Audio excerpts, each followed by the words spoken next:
안녕하세요. 얼마 전에 쓸데없는 짐덩어리를 다른 사람에게 떠넘기고 드디어 홀가분해진 30대의 평범한 돌싱녀입니다. 결혼을 하고서 마냥 행복하게만 사는 여자는 아마 없을 거라고 생각해요.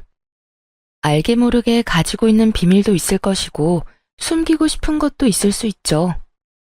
남들에게는 항상 잘 사는 것처럼 보이고 싶지만 사실 다른 사람 도움을 받아서라도 벗어나고 싶은 상황도 있기 마련이잖아요. 저는 친정의 도움을 통해 정신 나간 집구석에서 탈출할 수 있었던 사람이에요. 그리고 그런 제 탈출 과정을 다른 분들과도 나누고자 이렇게 사연글을 쓰고 있죠. 저는 대학을 정말 관심이 하나도 없던 곳으로 갔거든요. 제 특기를 살릴 수 있는 전공도 아니었고요. 그래서 졸업하고서도 갈피를 못 잡고 이것저것 다른 일에 손을 댔죠. 그렇게 이리저리 전전하다 남편과 만났고 3년의 연애 끝에 결혼을 하게 됐죠. 결혼 당시에는 20대 후반 젊은 나이였고요. 남편은 평범한 회사원으로 저와 나이 차는 좀 있어요. 사실 결혼할 때까지 고민이 많았어요. 남편이 분가를 못하는 상황이라고 했었거든요. 결혼을 하면 우리 집에 들어와서 살아야 한다. 그리고 하던 일은 그만둬야 할지도 모른다. 이렇게 말했죠. 다만 몇 년 동안 열심히 돈 모아서 가능하면 분가할 거라고 이야기했기 때문에 솔직히 그것만 믿고 결혼을 한 거였어요. 그런데 세상 일이 다 마음대로 되지는 않더군요. 막상 결혼을 하고 보니 많은 것들이 달라졌어요. 결혼 전에는 다정했던 시모가 할 줄 아는 게 아무것도 없냐며 짜증만 냈고 잘해주던 남편도 점점 소원해지는 걸 느끼게 됐거든요. 결혼한 지 3년이 지났을 무렵 시집살이가 너무 고되어 남편에게 물었죠. 여보, 우리 분가는 언제 하는 거야? 나 너무 힘들어. 돈을 모으고는 있어? 나도 열심히 모으는 중이야. 재촉하지 좀 마. 돈이 그렇게 쉽게 모여? 지금 이 집에 사람이 몇 명인지 알아? 사람 넷에 일하는 사람은 나뿐이야. 그러니 당연히 돈이 안 모일 수밖에 없지. 그럼 내가 일이라도 하면 되지. 아, 그게 가능한 일이라고 생각해? 너 일하면 아픈 우리 아버지는 누가 봐줘? 우리 엄마 병원은 누가 데리고 다니냐고. 어려도 제발 생각 좀 하고 살아라. 어? 매번 이런 식이었죠. 돈이 없다며 분가를 못한다고 하고 그래서 내가 돈 벌겠다고 하면 집안일은 누가 하냐고 버럭 소리치고 솔직히 이때쯤에는 남편의 말이 진짜인지 믿기 어려울 정도였어요. 그렇게 쳇바퀴 돌듯 시간이 흘렀는데 안 좋은 소식이 하나 들려왔어요. 친정아버지가 암에 걸려서 병원에 입원하시게 됐다는 이야기였죠. 친정아버지는 위험한 일을 하셨기 때문에 보험도 제대로 들지 못한 상태였어요. 그래서 병원비가 많이 나오면 그걸 부모님 두 분이서만 감당할 수가 없었죠.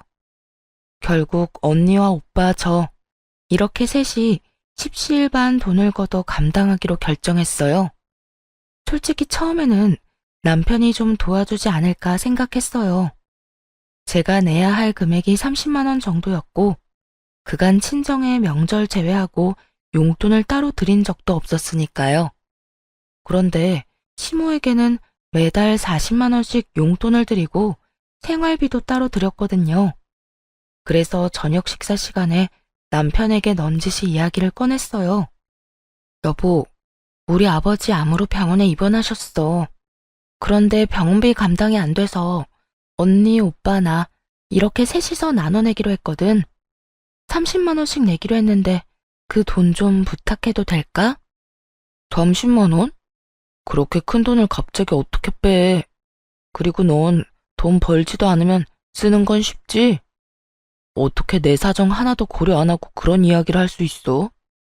돈 버는 게 그렇게 쉬워 보여? 그리고 나한테 무슨 돈 맡겨놨어? 정말 한심스럽고 차가운 말이었어요. 일을 안 하겠다고 한 것도 아닌데 놀면서 돈도 안 버는 사람처럼 몰아가더군요.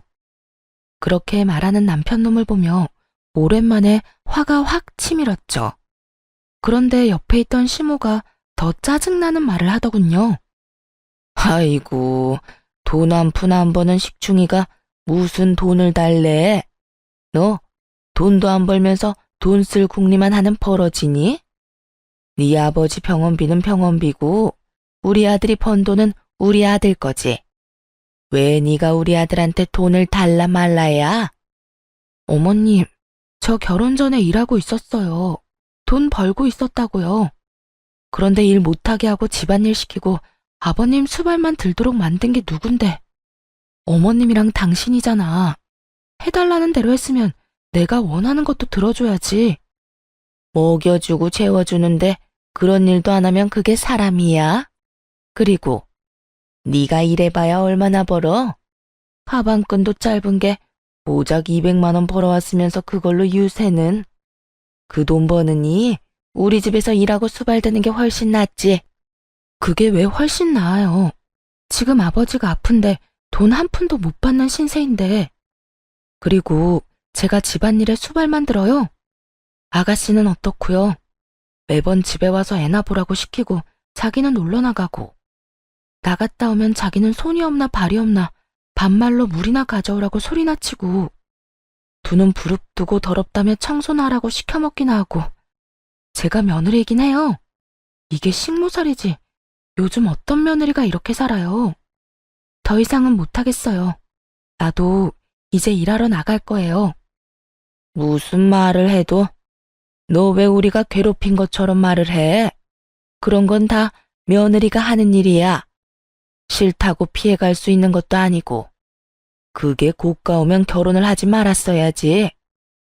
요즘에 차라리 결혼하지 말 걸 절실히 후회하고 있거든요. 어쨌든 내일부터 일자리 알아보러 다닐 거니까 그렇게 알고 계세요. 처음으로 그 사람들에게 크게 반항하고 방으로 들어가 취업 준비부터 했어요. 동네 마트에서 캐셔를 하더라도 지금 이 현실보다는 더 낫겠다는 생각이 들었죠.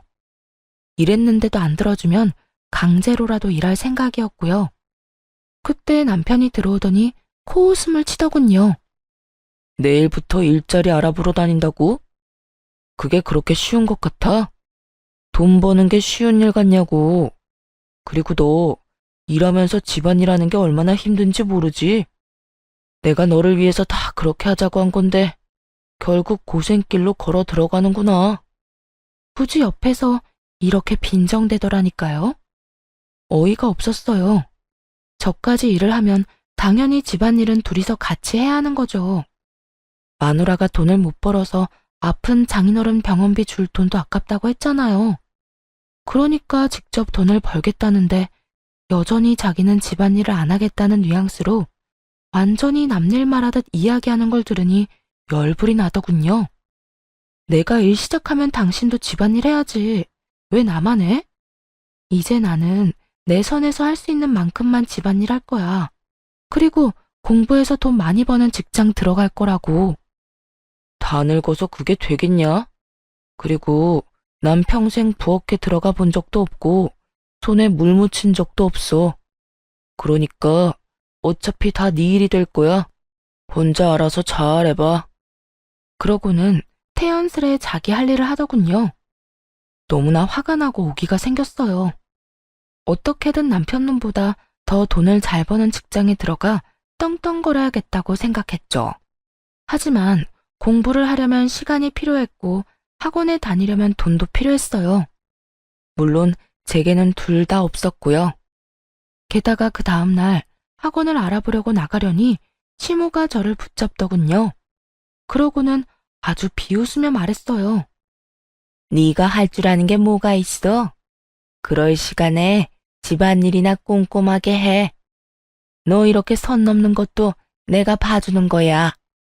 나 오늘 모임에 다녀올 동안 시아버지나 좀 봐드려라. 그러면서 후다닥 놀러 가버리고 또 어느 날은 신호와 함께 사라지고 그러더군요. 제가 아무리 직장을 가지고 싶다고는 하나 이렇게 아무것도 못하는 뇌졸중 환자를 홀로 둘 만큼 나쁜 인간은 아니거든요. 결국 시부 수발드느라 시간을 다 뺏기고 놀다가 늦게 들어온 시모 때문에 열받고 하루하루 그런 나날이 반복되었어요. 결국 이 답답함을 견디지 못하고 친정엄마에게 말했죠. 엄마, 공부하고 하고 싶은데 시댁에서는 도움을 하나도 안 줘. 나더러 네가 뭘 할 수 있겠냐고. 그럴 시간에 시아버지 수발이나 들라고 하는데 진짜 미치고 팔짝 뛰겠어. 게다가 더 열받는 건 시어머니가 매번 시아버지랑 나만 두고 집을 나간다는 거야. 내가 아무 데도 못 가게. 진짜 미치겠어. 에휴, 우리 딸, 네가 고생이 많다. 시집살이라는 게 그렇지. 나는 너 결혼하면서 그 집에 들어가 산다고 했을 때부터 느낌이 별로 안 좋았어. 한번 그렇게 살기 시작하면 분가가 쉽지 않거든. 그 상태가 편해지면 아무도 놓아주려고 하지 않을 테니까. 그러면 엄마가 좀 도와줄까? 네가 아무리 말해도 안 듣는다면 내가 사위한테 이야기하는 방법도 있지. 엄마가? 그렇게 해주면 나야 좋지. 그런데 어떻게 할 건데? 그런 대화를 나누고 그날 저녁 식사 시간에 남편에게로 전화가 왔어요. 발신이는 당연히 친정엄마였죠. 저는 아무것도 모르는 척하고 있었어요. 그래, 이서방, 나야. 다른 게 아니라 이번에 자네 장인이 병원에 입원했단 소식은 들었지? 네, 장모님. 들었습니다. 죄송합니다. 저희도 식구가 많은데 버는 돈은 한정적이라. 병원비는 드리기 어려울 것 같다고 와이프에게 말해두었어요. 자네 형님이랑 처형이 막내만 돈 못 낸 거에 대해 불만이 상당히 많아. 다들 힘든 처지에 그쪽만 유별나게 군다고. 그래서 내가 일을 하겠다고 했어. 나라도 나가서 돈을 벌어야 병원비가 충당이 될 것 같아서. 대신 내가 일하러 가면 자네 장인이 혼자 남게 되거든. 그러니까 그동안만이라도 우리 딸이 아버지 병수발 들도록 해줄 수 있겠나? 그것까지 어렵다고 하면 우리 딸에게 일을 시켜서라도 돈을 받아낼 참이야. 그 이야기를 듣는데 남편놈 미간에 주름이 생기더군요.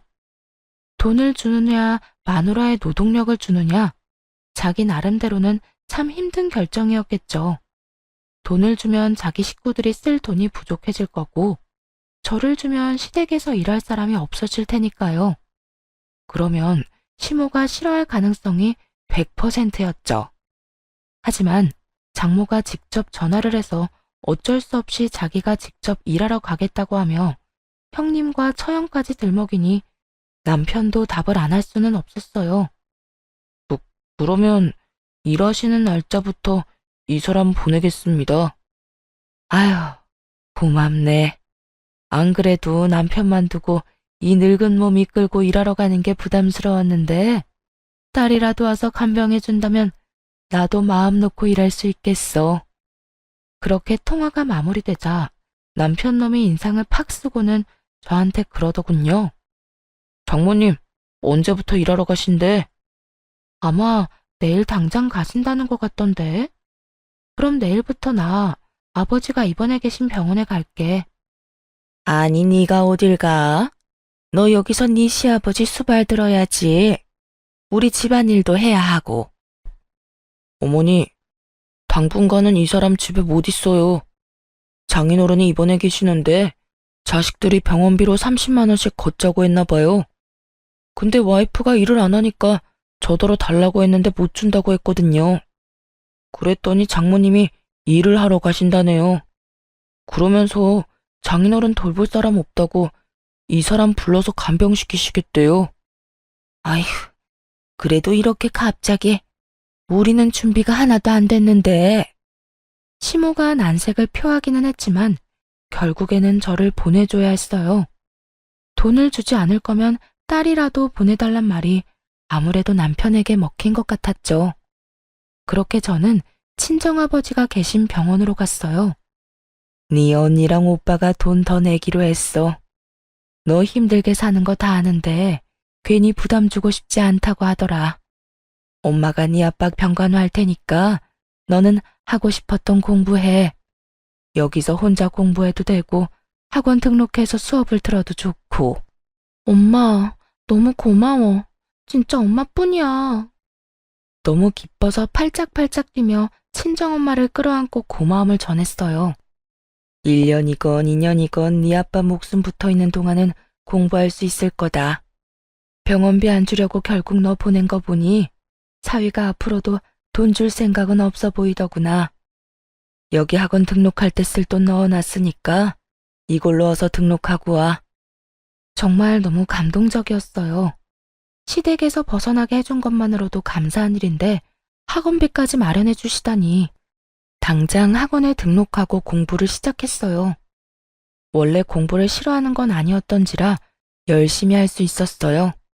게다가 아침 9시부터 저녁 6시까지 병원에 있는다는 핑계로 그 시간을 모두 공부에 쓸 수 있었으니 효율도 쑥쑥 올랐죠. 그렇게 1년 만에 공인중개사 시험에 합격하게 됐어요. 1차, 2차를 한 번에 합격하는 건 물론 쉽지 않은 일이었지만 남편과 시댁을 향한 분노와 오기로 그 어려운 시험을 통과할 수 있었죠. 그렇게 시험에 합격하고 나서 남편과 시모에게 전했어요.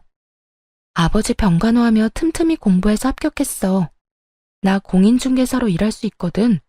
이제 취업할 생각이야. 미쳤어? 왜 쓸데없는 짓을 하고 그래? 돈 버는 것보다 집안일이 더 중요하다고 했잖아. 너 설마 이러려고 장인어른 병간호하겠다고 했던 거야? 지금 내 인생에 돈 버는 것보다 중요한 건 없어. 우리 아빠 아플 때 나한테 일도 안 한다고 하면서 돈 한 푼 안 준 사람이 누군데? 당신이 내 상황이었어도 그런 식으로 이야기했을까? 나는 그 이야기 들을 때 정말 더럽고 치사하다고만 생각했거든? 아, 시집 와서 돈도 못 벌면 친정에 도움도 제대로 못 주겠구나. 그 생각하면서 오기로 시험에 합격한 거라고. 나도 이제 내 돈 벌어서 친정에 당당히 도움 줄 거야. 그럼 아픈 우리 아버지는 누가 돌봐? 당신이 보면 되겠네. 무려 4년 넘게 내가 수발들었어. 당신 아버지가 아픈 건 당신이 알아서 할 일이지. 직접 못하겠으면 돈으로 사람 사서 쓰든가. 당신 그런 쪽으로 계산 잘하잖아. 아냐? 그리고 이제 난 내 아버지만 건사할 생각이라 당신 아버지한테 신경 쓸 틈이 없어. 와, 이게 네 진심이었어? 너 진짜 불효라는 게 뭔지 잘 알려주는 사람이네. 네 아버지만 소중하고 내 아버지는 소중하지 않다. 당신 아버지가 소중하지 않았으면 4년이나 넘게 수발들었겠어? 그리고 불효를 저지르는 건 넌데 왜 내가 욕을 얻어먹어야 해? 당신이야말로 불효자 그 자체 아니야? 아픈 아버지를 마누라한테 맡겨놓기만 하면 다라고 생각하고 있는 건 아니지? 그걸 사람들이 뭐라고 하는지 알아? 대리효도라고 그래.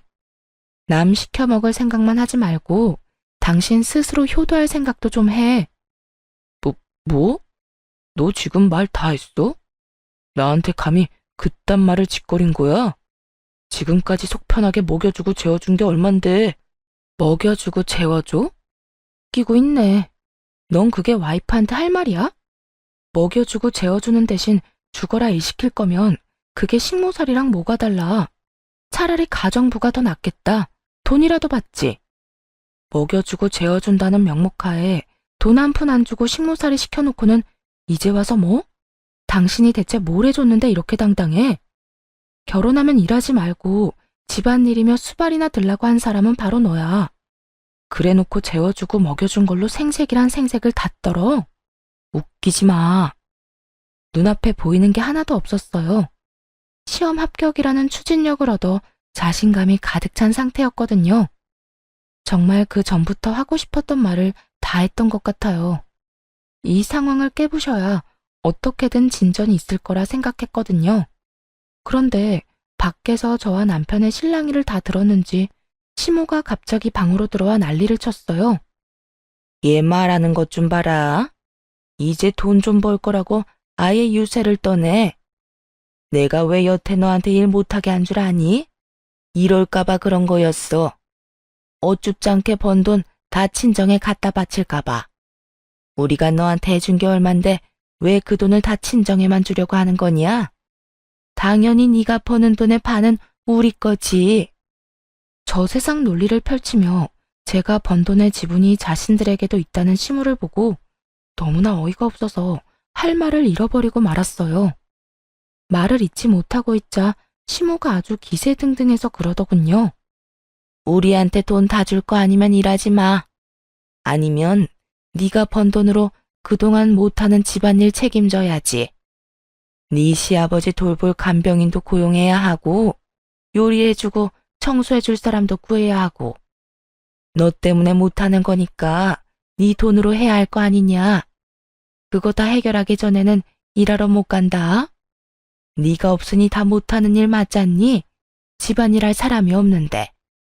왜 집안일 할 사람이 없어요? 집에서 제일 하는 일 없는 사람이 하면 되죠. 너 지금 이 늙은이한테 일 시키려고 하는 거냐? 어떻게 그런 짓을 할 수가 있어? 솔직히 집에서 하는 일 없으시잖아요. 사부작 왔다 갔다 하며 청소, 빨래, 요리해두는 거 일도 아니죠. 그리고 맞벌이하는 부부들은요, 보통 집안일을 나눠서 해요. 둘 다 돈 버니까 집안일도 나눠서. 아시겠어요? 제가 돈도 벌고 집안일도 다 할 거면 결혼은 왜 했겠어요? 차라리 혼자서 속 편하게 살지. 대화를 할수록 이 상황이 비정상이라는 걸 깨닫게 됐어요. 웬만하면 결혼 생활을 유지해야겠다고 생각한 것도 잘못됐다는 걸 알게 됐죠. 이건 평범한 상황이 아니었고 정말 이혼을 해야만 하는 상황이었으니까요. 며느리를 이따위로 취급하는 시댁에서 더 이상 살 필요가 있을까 싶었어요. 게다가 이제는 돈을 마련할 수 있는 최소한의 자격도 생겼잖아요. 그걸 생각하니 없던 용기도 막 솟더라고요. 말을 한마디도 안 지는구나. 너 못 나간다. 밖으로 못 나가. 강경한 제 모습에 시모는 문고리를 잡고 못 나가도록 막아버리더군요. 이에 지지 않고 시모의 손가락을 하나하나 떼어가며 말했어요. 내가 왜 이딴 취급받으면서 당신들하고 살아야 하는 건지 모르겠어. 우리 이혼하자. 나 당신이랑 그리고 당신의 가족이랑 더는 못 살 것 같아. 여보, 무슨 소리야. 이혼은 무슨 이혼? 우리가 왜 이혼을 해? 이제 일 좀 시작한다고 막 들떠서 그렇지? 그거 한때야. 나중에 거품이라는 걸 알게 될 거라고. 거품이든 뭐든 난 더는 이렇게 못 살아. 5년 동안 이 집에서 식모살이 하며 산 것도 진짜 대단하다고 생각하거든? 그러니까 제발 이혼 좀 해줘. 나 이런 데서 시달리다 죽기 싫으니까. 그렇게 소리를 빽 지르고 친정으로 와버렸어요. 짐들을 다 놔두고 왔지만 나중에 몰래 가서 가져올 생각이었고요. 시댁에서 나와 가장 먼저 한 일은 변호사를 만나는 일이었어요. 그리고 바로 이혼 소송을 접수했죠. 그날 저녁 시모에게서 전화가 계속해서 오더군요. 전화를 안 받으니 그 다음에는 문자까지 왔어요. 이혼은 무슨 이혼이냐. 내 눈에 흙이 들어가도 이혼은 안 된다. 너는 죽어도 이 집 귀신이다 등등. 이런 무시무시한 문자를 많이도 보내더군요. 참 웃겼어요. 묵묵히 일만 하던 식모가 이제 자기 살 길 찾아 떠나려니 이렇게 앞길 막으려는 사람이 많은가 보다 싶었죠. 시간이 흐르고 남편과의 이혼, 그리고 새로운 직장에 적응하기 등 그런 것들로 하루하루가 굉장히 버겁고 힘든 상황이 되었어요. 솔직히 다른 거에 신경 쓰고 싶은 생각도 없었죠. 그런데 하루는 웬 여자가 저를 찾아온 거 있죠. 처음에는 집 보러 온 고객인가 싶었는데 저를 콕 집어 잠깐 밖에서 보자더군요. 누구냐고 물었더니 남편 이름을 대며 할 이야기가 있다고 하는 거예요. 그 여자가 꺼낸 이야기는 충격적이었죠. 나요. 그 사람 애인이에요. 그런데 그 사람이 당신 때문인지 나하고 결혼을 빨리 안 해주더라고요. 이혼을 한다고 했는데 어떻게 됐는지 이야기도 안 해주고. 그래서 그 사람 등 떠밀어 주려고 당신 만나러 온 거예요. 우리를 위해서 빨리 이혼해주면 안 될까요? 뜬금없이 등장해서는 정말 기세등등한 상간녀였어요. 저는 남편에게 상간녀가 있는 줄도 몰랐거든요. 이혼을 결정하고 나서는 신경 쓸 겨를도 없었으니까요. 그 전에는 시험 공부 때문에 바빠서 눈치도 못 챘고요. 솔직히 처음에는 화가 엄청 났거든요. 아픈 장인에게 줄 병원비는 없으면서 여자한테 쓸 돈은 많나 하는 생각 때문에요. 이혼을 결심하기 전이었다면 계속해서 화나고 열받았을 텐데 남편 측이 이혼을 안 해주고 있는 이 상황에서는 무척이나 환영할 만한 등장이었죠. 솔직하게 말해서 제 입장에서는 막을 이유가 전혀 없잖아요. 나 대신 그 지옥불에 스스로 들어가겠다는 용감한 여인을 말이에요. 누가 봐도 제가 그 사람이랑 더 잘 어울려요. 그리고 그 사람이 저한테 쓴 돈도 어마어마하고요. 저는 사랑하지 않으면 그렇게 못한다고 생각하거든요. 남편의 어디가 좋아서 결혼하려고 하시는 건지 물어봐도 되나요? 음, 우선은 돈을 잘 벌잖아요. 그리고 저한테 잘 쓰기도 하고. 무엇보다 잘해주니까 여자로서 마음이 혹할 수밖에 없죠. 그거면 끝 아닌가? 듣자 하니 와이프한테는 돈도 잘 안 쓰고 잘해주지도 않는다고 하던데. 솔직히 그러니까 지금 그런 꼴로 다니시는 거겠죠. 저는 그 사람이 명품 가방도 선물해주거든요. 상간녀가 들고 있는 가방은 정말 몇백만 원짜리 명품 가방이었어요. 그걸 보고도 화가 나기는커녕 도리어 차분해졌죠. 그래, 이 사람한테 모든 걸 넘기자. 사실 그 생각만 들었거든요. 좋네요. 그럼 그쪽이 그 사람 가지세요. 저는 딱히 이제 필요 없거든요. 저한테는 돈 쓰기 싫어하는데 당신한테는 잘만 쓴다니 다행이네요. 그런데 대신 이거 하나는 알아둬요. 난 당신한테도 위자료 받을 거예요. 상간녀 위자료 청구 소송 알죠? 그 사람이 유부남인 거 알고 당신이 먼저 찾아와서 이혼해달라고 말했으니까요. 나는 이제 더 이상 그 사람하고의 관계에서 손해보는 짓은 안 하고 싶거든요. 뭐, 맘대로 해요. 어차피 그 위자료도 그 사람이 내줄 거니까. 난 이렇게 해도 저렇게 해도 상관없어요. 자신만만한 상간녀 모습을 보며 너무 웃겼죠. 자기가 가려는 길이 가시밭길인 걸 알고 있는 걸까요? 아니, 알았다면 찾아와서 이런 좋은 제안을 하진 않았겠죠. 서로 헤어지기 전에 마지막으로 물었어요. 그거 말고 저한테 할 말 있어요? 그 사람 월급이 얼마 정도인지 알아요? 그건 왜요? 당신한테는 돈 많이 쓴다면서요. 그럼 많이 벌겠지. 나한테 한 달에 100만 원씩 꼬박꼬박 주긴 했거든요. 그런데 월급이 얼만지는 절대 이야기를 안 해주더라고요. 그러니까 궁금하잖아요. 얼마나 벌길래 내 연유한테 그만큼이나 돈을 주나 싶고. 설레발치며 김치국 마시는 상간녀를 보고 속으로 남편에게 욕을 한바탕 했어요. 남편이 자기 월급은 300만 원밖에 안 된다고 했었거든요. 시댁에서 쓰는 돈의 규모를 보면 실제로도 딱 300만 원 정도 쓰고 있었고요. 그런데 알고 보니 실제 월급이 400만 원인 거잖아요. 저와 시모에게까지 월급을 줄여서 이야기한 거더군요. 솔직히 화내고 싶었지만 이제 앞으로는 볼 일 없는 인간이니 그냥 혼자서만 알고 있으려 했어요. 화나는 것과 별개로 상간녀와의 만남은 매우 유익한 시간이었어요. 그때 나눈 대화 덕분에 수월하게 이혼할 수 있었거든요. 배우자의 유책 사유를 밝히는 게 제 상황에서는 좀 애매했거든요. 법적으로 따지니 괴롭힘의 증거가 부족해서 좀 걱정스러웠는데 이렇게 떡하니 외도한다는 사실을 알려주는 사람이 나타나서 다행이었죠. 당연히 저한테 더 좋은 쪽으로 판결이 났고요. 결국 위자료의 재산 분할까지 살뜰하게 챙길 수 있는 건 다 챙겨서 이혼했어요.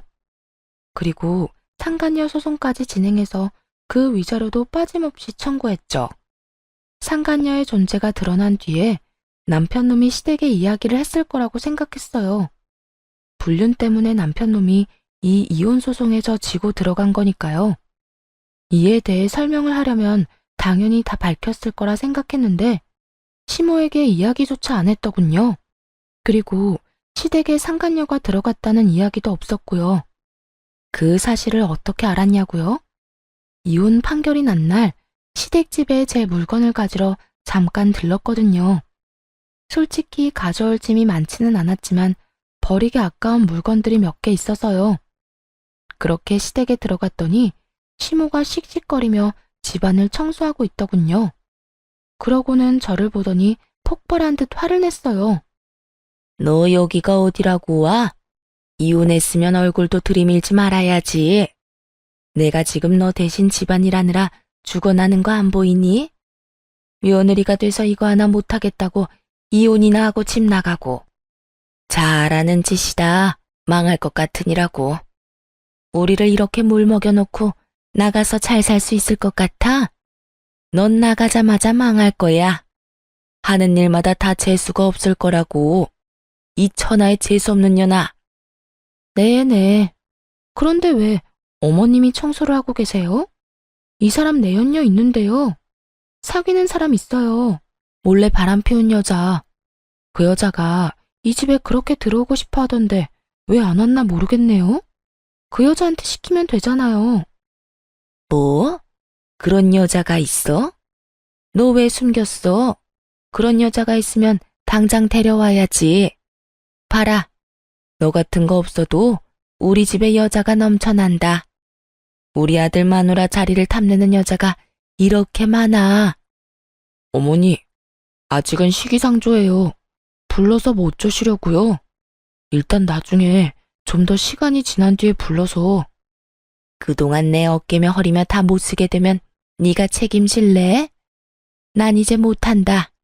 힘들고 아파서 더는 못해. 며느리감이 있는데 왜 안 데려와? 일을 시키면 저처럼 도망갈까봐 남편 놈은 상간녀를 부르기 꺼리는 느낌이었어요.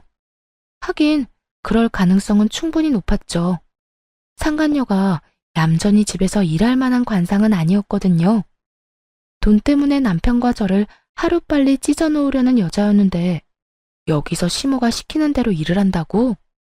절대로 그렇게는 못할 사람이에요. 그런데 남편이 상간녀를 안 데려오면 이야기가 진행이 안 되잖아요.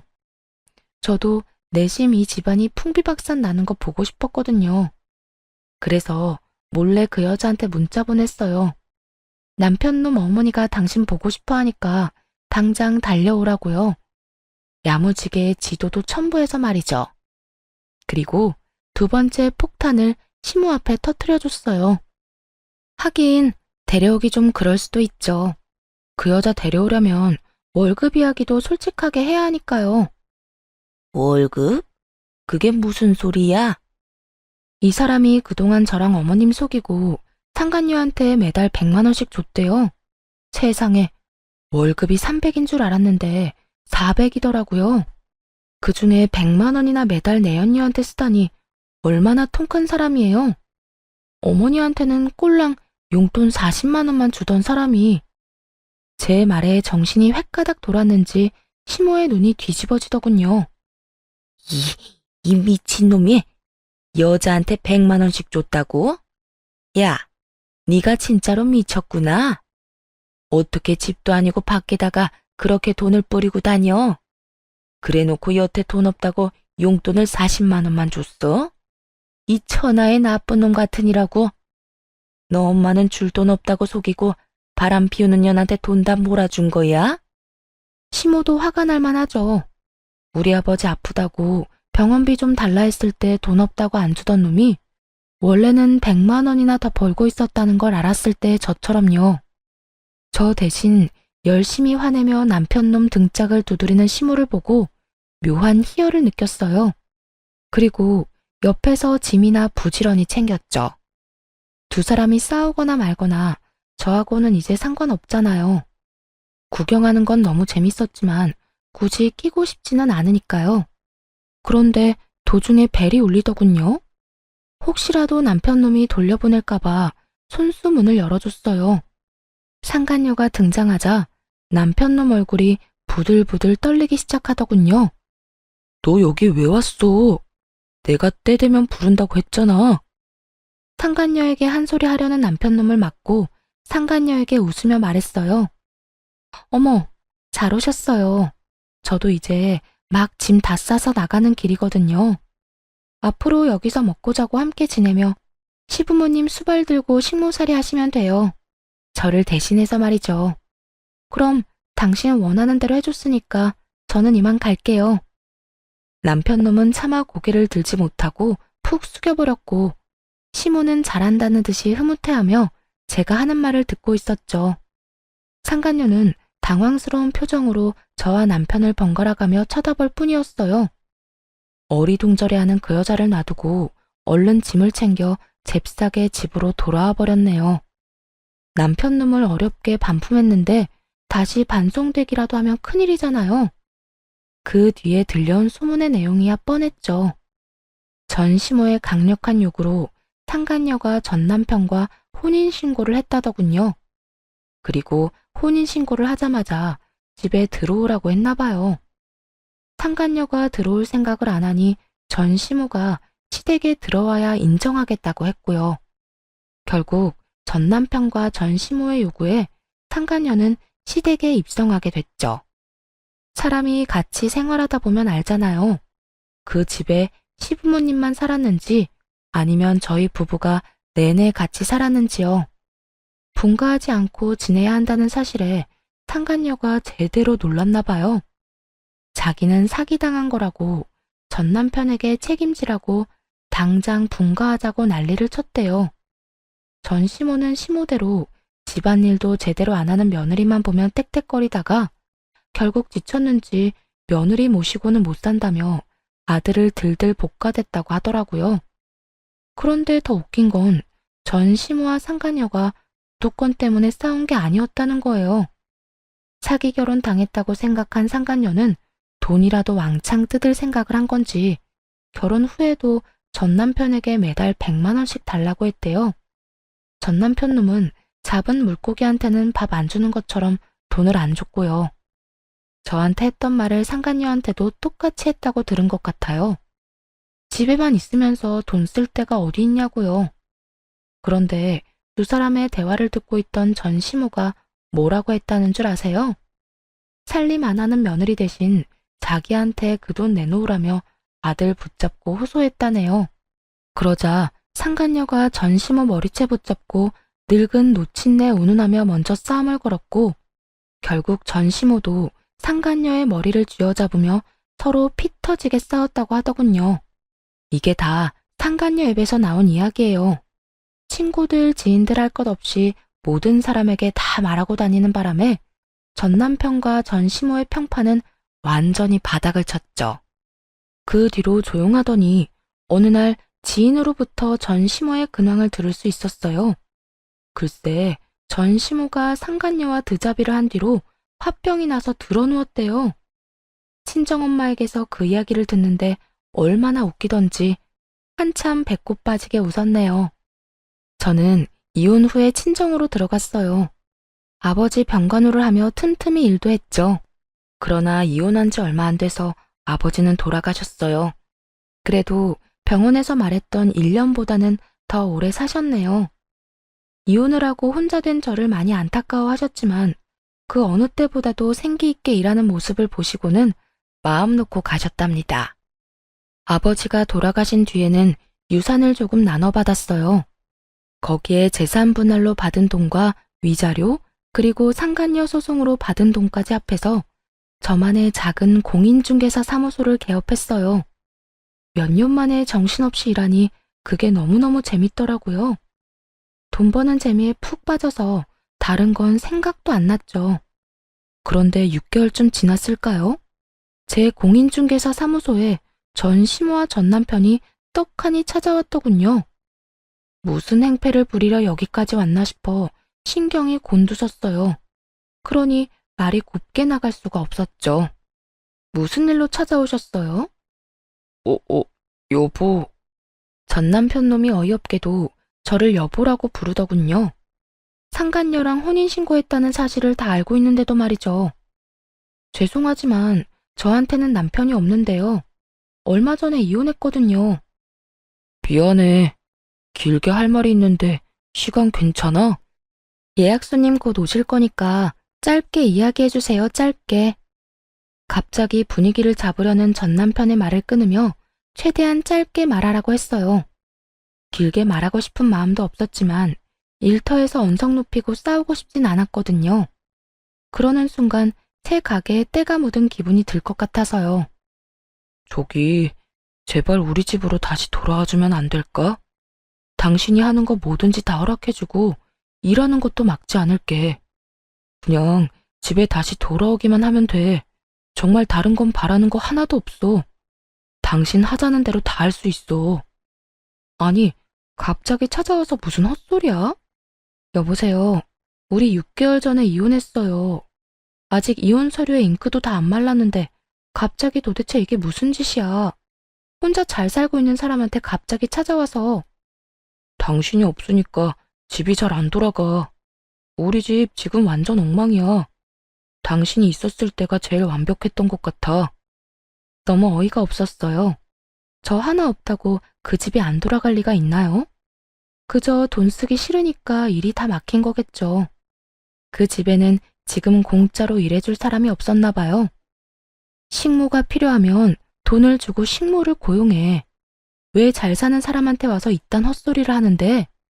난 당신하고 이렇게 노닥거릴 시간도 없는 사람이야. 아니면 당신 상간녀한테 시키든가. 혼인신고한 거 아니었어? 그 여자가 당신이랑 결혼한다고 하던데? 당신하고 살고 싶어서 나 찾아와서 이혼해달라고 한 그 여자한테 부탁하면 되지. 무상으로 집안일하고 시부 병수발 들어달라고. 그런데 대답한 건 전 남편이 아니었어요. 바로 전 시모였죠. 가만히 옆에서 듣고 있다가 상간녀 이야기가 나오자마자 버럭하더군요. 그 썩을 년 이야기 꺼내지도 마라. 그녀는 우리 집 돈 보고 들어온 거야. 분가해달라고 그 난리를 치는 통에 돈 모아서 분가해주겠다고 약속했는데 그 잠깐을 못 참고 도망갔지 뭐냐. 그런데 이 망할 년이 그냥 나간 것도 아니야. 내가 우리 윗대 어르신들한테 물려받은 폐물을 싹 다 가지고 도망갔더라. 게다가 그 폐물 들어있던 함 위에 뭐라고 적어놨는지 알아? 위자료. 이렇게 적혀있는데 그거 보는 순간 눈앞이 어찌나 노래지던지. 세상에 그게 어떤 물건인데? 그날 졸도할 뻔한 걸 생각하면 지금도 정신이 아찔할 정도야. 폐물 훔쳐가면서 위자료라니 너무 웃겼어요. 제 생각에 왠지 그건 상간녀가 제게 보내준 위자료일 것 같았어요. 웬일인지 전 남편 이름이 아닌 상간녀 이름으로 보냈더라고요. 그 돈을 주고 나서 너무 아까웠던 모양이죠. 아니면 전 남편이 줄 거라고 생각했는데 안 줘서 냅다 그걸 들고 튄 걸 수도 있고요. 어머니는 왜 이 사람한테 그런 이야기를 해요?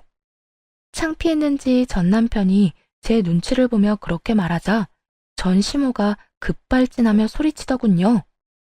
조강지 쳐버리고 잘 되는 놈 하나 못 봤어. 이게 다 바람 피운 네 탓이지.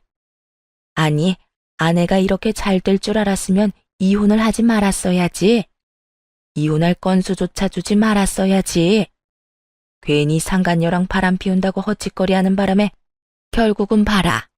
재산 분할만 실컷 해주고 위자료까지 뜯겼지. 그것만이면 다행이게. 네가 어디서 되먹지도 못한 년 데려와서 이렇게 된 거 아니야. 일 잘하는 와이프 내보내고 미친년을 집안에 들였잖아. 네가 장인 병원비 30만 원만 안 아꼈어도 이럴 일 없었어. 으이그 등신 같은 놈. 저것도 자식이라고 내가 미역국은 왜 처먹었는지. 일 잘하던 식모 겸 며느리를 잃은 전 시모의 분노는 대단했어요. 그렇지만 아직도 모르는 게 하나 있더군요. 우리 부부는 언젠가는 깨질 사이였다는 거요. 일방적으로 한쪽만 착취당하는데 지속된다는 게 더 웃긴 거잖아요. 제가 언제까지 참을 거라고 생각했는지는 모르겠는데 아마 몇 달도 안 돼 폐물 들고 도망간 상간녀보다는 월등히 나아 보였나 보죠. 그러자 전 남편 놈도 화가 나는지 자기 엄마에게 큰 소리를 치더군요. 와이프를 식모처럼 부렸던 사람은 어머니잖아요. 사람 무시하고 모멸감까지 줬으면서 왜 저한테 책임 전가하시는데요? 그리고 그 여자 일도 그래요. 처음에 부르지 말자고 했잖아요. 시간을 들이자고. 그런데 뭐가 그렇게 급했는지 조금도 못 참고 불러들여서는 결국 보세요. 여자가 놀라서 도망갔잖아요. 요즘 세상에 시부모 수발 들면서 함께 사는 여자가 어딨어요? 저를 좋아해서 결혼해서 다 나가 떨어질 판이라고요. 하라고 하는 대로만 했으면 다 잘 풀렸을 텐데 어머니가 죄다 망친 거예요. 그리고 어머니가 집안일도 안 하겠다, 수발도 안 들겠다, 그러는 바람에 아버지 요양병원비며 생활비며 돈이 두세 배로 나가고 있다고요. 그런데 하는 것도 없는 주제 맨날 돈이나 달라고 하고. 양심이라는 게 있긴 해요? 두 사람이 싸우는 걸 듣는데 제 머리가 다 어질어질하더군요. 그래서 둘의 목소리가 더 커지기 전에 끼어들었어요.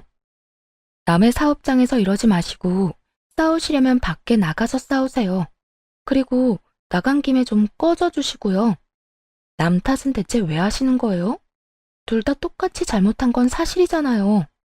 당신은 우선 바람을 피우면 안 됐고, 우리 아버지 아플 때 조금이라도 돈을 썼다면 내가 이혼할 생각도 안 했겠지. 그리고 어머님도 마찬가지예요. 사람을 식모처럼 굴리더니 이제야 군말 없이 일해주던 며느리가 그리워졌나 본데 이미 버스 떠나도 한참 전에 떠났어요. 저는 사과받고 싶은 생각도 없고 그 지옥에 다시 돌아갈 생각은 추호도 없어요. 그러니까 그쪽 집안 문제들은 당신들이 알아서 하고 저하고 연결 짓지 마세요. 저요, 지금 이렇게 두 분하고 아무런 관련 없이 사는 것만으로도 행복하거든요. 여보, 나 아무렇게나 하는 말 아니야. 당신이랑 진짜 다시 잘해보고 싶어서 찾아온 거야. 어머니도 나랑 같은 마음이고. 우리 두 사람 다 당신한테 잘못한 거 잘 알아. 그러니까 이렇게 사과하고 용서받고자 하는 거야. 그래, 얘. 너만한 며느리도 없더라. 내가 그간 너무 몰라봤어. 돌아오면 진짜 뭐든 다 해주마, 응? 돌아갈 생각 조금도 없다고 말했잖아요. 영업방해로 신고하기 전에 당장 꺼지세요. 그리고 앞으로 집 팔 때나 집 살 때 제외하고는 여기 들르지 마시고요. 뭐 그럴 때도 웬만하면 다른 업장 이용해줬으면 좋겠네요. 그럼 안녕히 가세요. 다시 볼 일 없길 바랍니다. 그렇게 말하며 밀어냈더니 결국은 찍소리도 못하고 나가버리더군요. 그 인간들 하는 짓 보니 웃기지도 않았어요. 있을 때는 소중한 줄도 모르고 막대하다가 결국 다른 사람한테 뒤통수 얻어맞고 뒤늦게 찾아와 용서를 구하는 꼴이라니. 다시 저를 찾은 것도 순수한 의도는 아니었을 거예요. 혼자서 나름대로 돈도 잘 벌고 있는 것 같고 잘 구슬리면 예전처럼 일해줄 거라는 그릇된 믿음이 있었기에 온 거였겠죠. 하지만 이제는 예전의 제가 아니잖아요. 그때는 아무것도 모르고 하라는 대로 했지만 지금은 전혀 다르거든요. 저도 제 가치를 알고 제 인생을 위해 당당하게 주장하는 사람이 되었으니까요. 저를 찾아왔다 간 후에도 전 시모와 전 남편이 제정신 못 차리고 또 싸워서 동네 주민들 민원으로 경찰까지 출동했다고 하더군요. 죽이 척척 잘 맞던 모자가 결국에는 앙숙이 되어버렸으니 조만간 그들이 살던 집이 매물로 나올 것 같다는 생각이 들었어요. 얼굴만 마주쳐도 싸울 텐데 계속 한 집에서 같이 살 수는 없을 테니까요. 이렇게 해서 그들과의 인연은 끝이 났네요. 저의 탈출도 정말 다행히 성공적으로 끝이 났고요. 저 사람들 틈바구니에 있었다간 제 몸이 남아나지 않았을 거예요. 여러분도 혹시 탈출해야 한다고 느낀다면 그곳에서 지체 없이 빠져나오세요. 당시에 힘들기는 했지만 지금은 행복해서 웃고 있으니까요. 제 사연글 재미있게 읽어주셨으면 좋겠네요. 모두 오늘 하루도 즐겁고 행복하게 보내세요.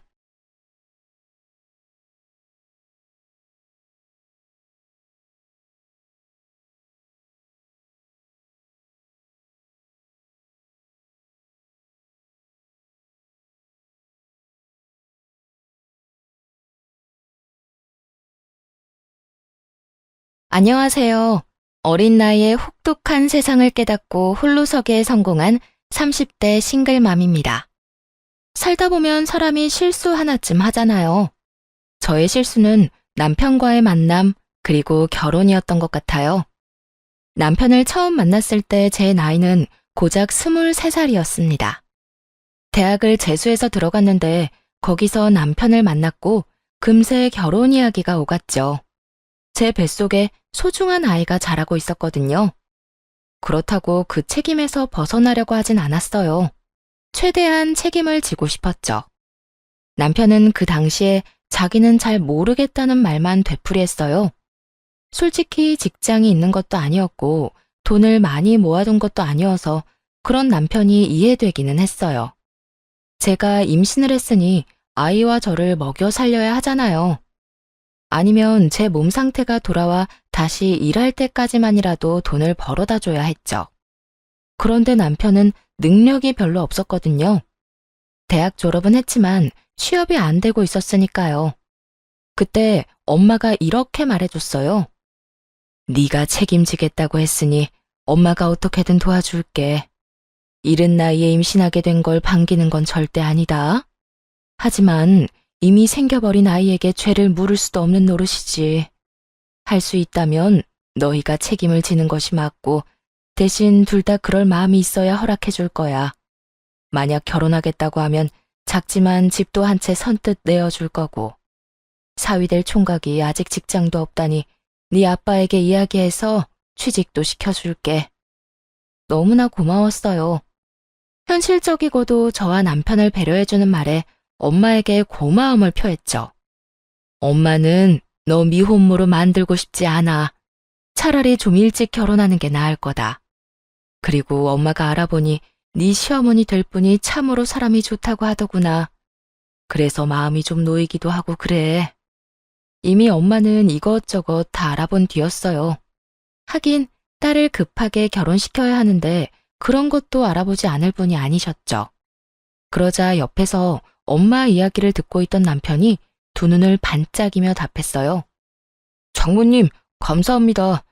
저도 사실 능력만 되면 아이와 이 사람 책임지려고 생각하고 있었어요. 여태 취업이 안 돼서 걱정하고 있던 것뿐이라 집이랑 직장이 해결된다니 정말 다행이에요. 장모님 덕분에 저희 잘 살 수 있을 것 같아요. 그때는 남편이 신나하는 이유가 이제 곧 태어날 아이 때문일 거라고 착각했죠. 저 인간은 그저 일생일대의 위기에서 기회를 잡았을 뿐인데 말이에요. 복학생인 남편은 저보다 나이가 많았는데 취업이 잘 되지 않고 있었거든요. 인턴조차 하기 쉽지 않아서 고민이 많았어요. 그런데 이번 기회로 친정아버지가 운영하는 회사에 들어가게 됐으니 기분이 꽤 좋은 모양이었어요. 그렇게 친정에서는 생각보다 좋은 분위기 속에서 이야기가 끝이 났어요. 그 다음에는 곧 시댁이 될 남편의 집으로 갔는데 깜짝 놀라고 말았어요. 안으로 들어가자마자 저를 향한 날선 시선과 마주해야 했거든요. 시모는 이 동네에서 알아주는 호인이었어요. 사람 좋기로 소문나 있고 사교성 좋고 싹싹하다는 평이 많은 인물이었죠. 그래서 엄마도 처음에 이 결혼에 대해 나쁘게 생각하지 않았던 거였고요. 왜 가족을 보면 그 사람이 보인다고 하잖아요. 아무래도 시모의 평이 좋으니 남편에 대해서도 믿음을 가졌던 것 같아요. 근데 그게 다 이중적인 모습이라는 걸 첫 만남에서 깨달았어요. 여태껏 연기를 아주 잘했더군요. 그래, 네가 우리 아들 신세 망친 여자애냐?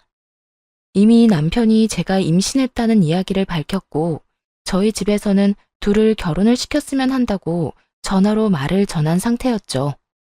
그랬는데 첫 만남에 제일 처음 들은 말이 그거였어요. 너 우리 집 재산 노리고 의도적으로 내 아들한테 접근했지?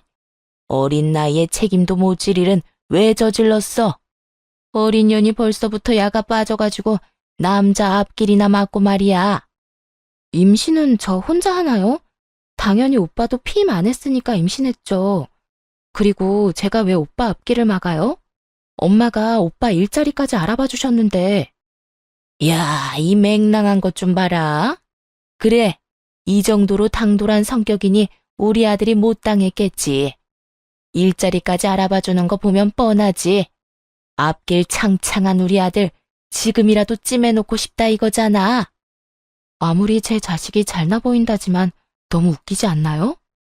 변변찮은 대학 나와 취직도 못하고 있는 남편이었는데 말이에요.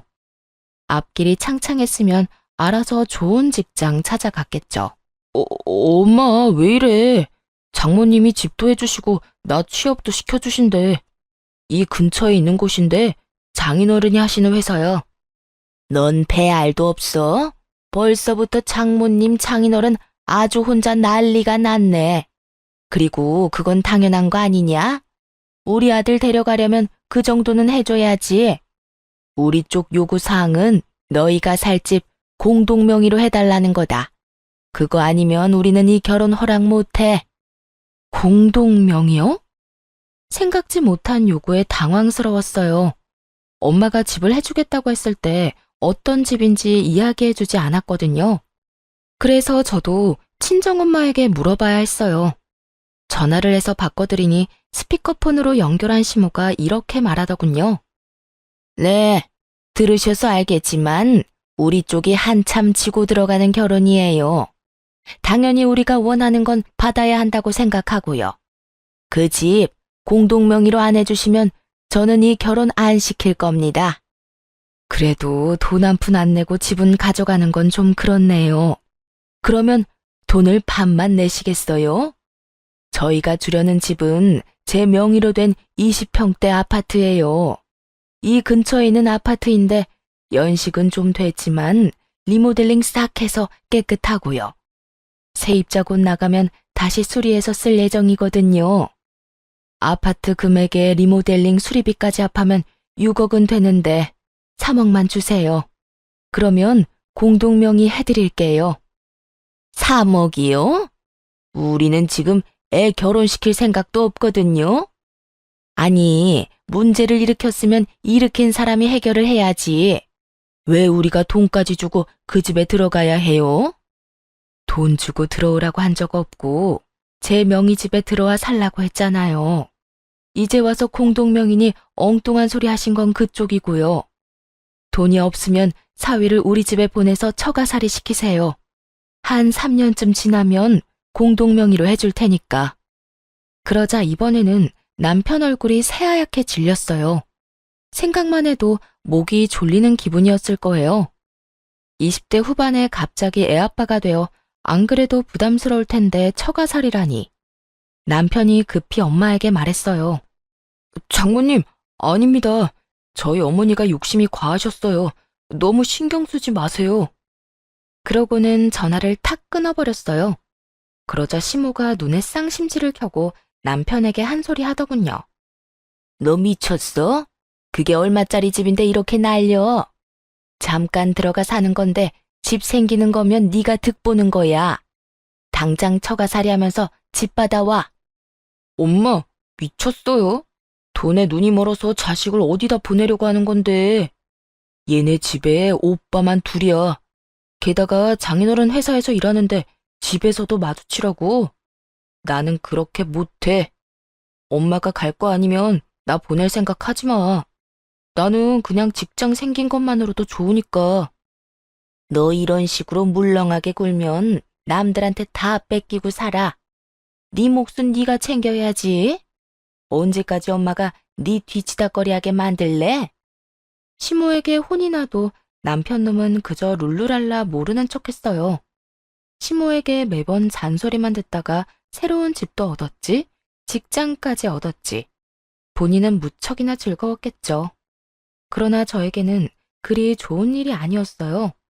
공동명의를 얻어내지 못하자 시모가 남편 대신 저를 들들 볶기 시작했거든요. 너 이번 주에 우리 집에 와라. 임신했다고 집에서 놀고 먹는 거 나는 못 본다. 우리 집안 며느리가 되려면 당연히 제사 지내고 시댁 행사에 참여해야지. 아무리 환영받지 못하는 처지라도 할 도리는 다 해야 하지 않겠니? 시모는 정말 그 뒤로 한 달에 몇 번씩이나 저를 시댁으로 불러냈어요. 결혼식이나 돌잔치 그런 행사에 부르는 거라면 차라리 이해를 하겠어요.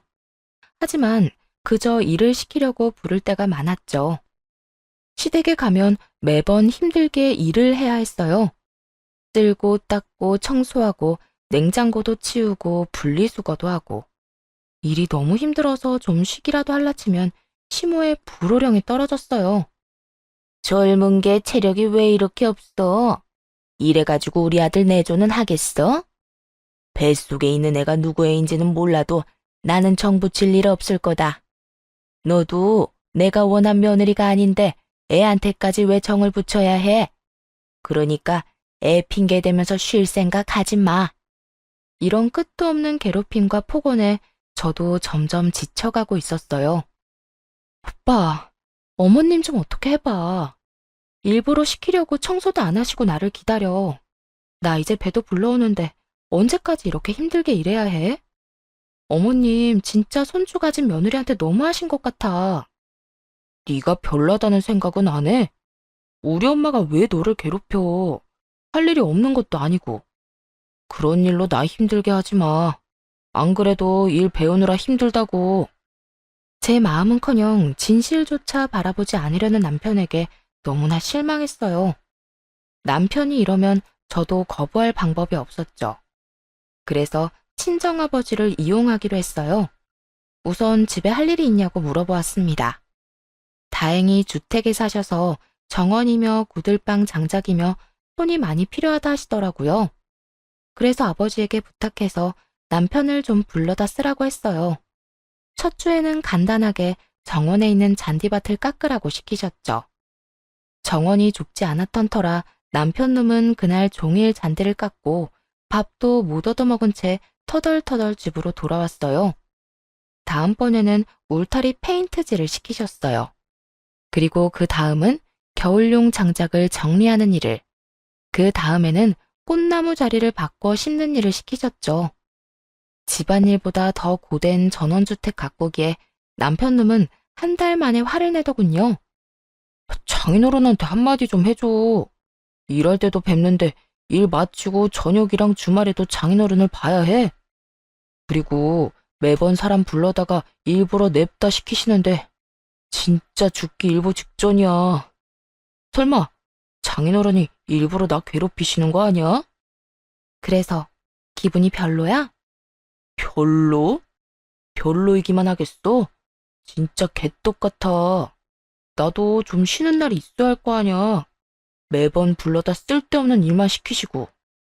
그게 내 기분이야. 뭐라고? 당신 어머니가 그런 식으로 나한테 일 시킨다고. 이제 좀 내가 어떤 기분인지 느낌이 와? 설마 네가 장인어른한테 일 시키라고 했어? 아니, 나는 어머님이 나한테 어떻게 하시는지만 알려드렸어. 그 말을 듣고서는 남편 얼굴이 죽상이 되더군요. 그제야 감이 왔던 거죠. 시모 때문에 자기가 지금 죽도록 고생했다는 걸요. 그리고 제 기분도 알아챘을 거고요. 한숨을 푹 쉰 남편이 시모에게 전화를 걸었어요. 엄마, 임산부를 마음대로 불러다가 일 시키는 사람이 어딨어. 당장 그만둬요. 쓸데없는 일에 부르지 말라고. 누가 쓸데없는 일에 부른대? 예전에는 막 달 때까지 시어머니가 시키는 대로 일 다 하고 그랬어. 그리고 고부간의 일에 왜 네가 참견이니? 참견할 만 하니까 참견하지. 그리고 지금이 어느 시대인데 요즘에 임신한 며느리 그런 식으로 굴리면 뉴스 일면 장식할지도 몰라요. 그러니까 앞으로 와이프 함부로 부르지 마요. 부를 거면 나한테 허락 맡든가. 내가 며느리 부르는데 왜 네 허락을 맡아야 해? 네 와이프가 하기 싫대? 그럼 집어치우라 그래. 이혼하면 되지. 우리가 뭐가 아까워서 붙잡고 있어? 엄마 미쳤어? 나 장인어른 회사에서 일한다고. 앞으로 어디까지 올라갈지 모르는데 포기하고 나오라고. 아들 앞길 막으려고 작정했어요? 어쨌든 경고했어요. 와이프 부르지 마요. 결국 시모는 남편과 다투고 더는 부르지 않겠다고 했어요. 그제야 저도 친정아버지에게 전화해서 더 이상 남편 부르지 않아도 된다고 했죠. 아버지는 자세한 일은 모르셨지만 다 해결됐다고 하니 좋아하셨어요. 그렇게 시댁에 갈 이유가 사라져서 속이 시원하더군요. 행복한 시간이 계속될 줄 알았는데 아쉽게도 그 기간은 굉장히 짧았습니다. 아이를 낳은 이후로 시모의 간섭이 더 심해졌거든요. 사실 시모가 아이 관련해서는 간섭하지 않을 줄 알았어요. 임신했을 때 저한테 그랬거든요. 뱃속에 있는 애가 누구애든 자기는 애정 안 줄 거라고. 원했던 아이도 아닌데 왜 정을 주냐고요. 그런 식으로 나쁘게 말을 했었으니 애를 보러 오지도 않을 거라 생각했어요. 솔직히 그게 더 낫다고 생각했어요. 그냥 저와 아이에게 관심 끊고 살기를 바랬죠. 그런데 조리원에서 나온 이후 시모가 자꾸만 불쑥 집에 찾아오는 거예요.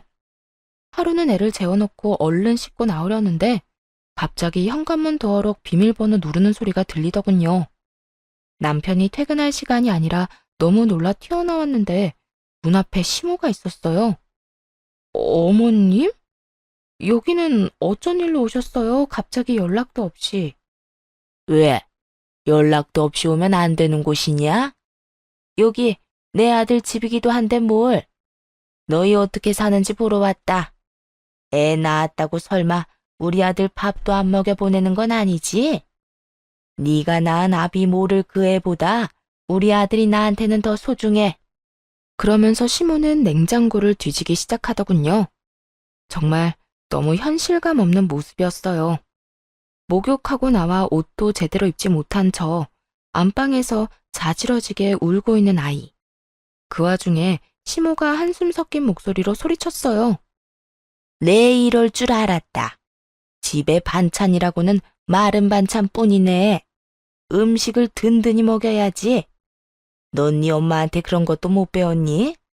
아니면 그저 네 자식한테만 신경 쓰라고 배웠어?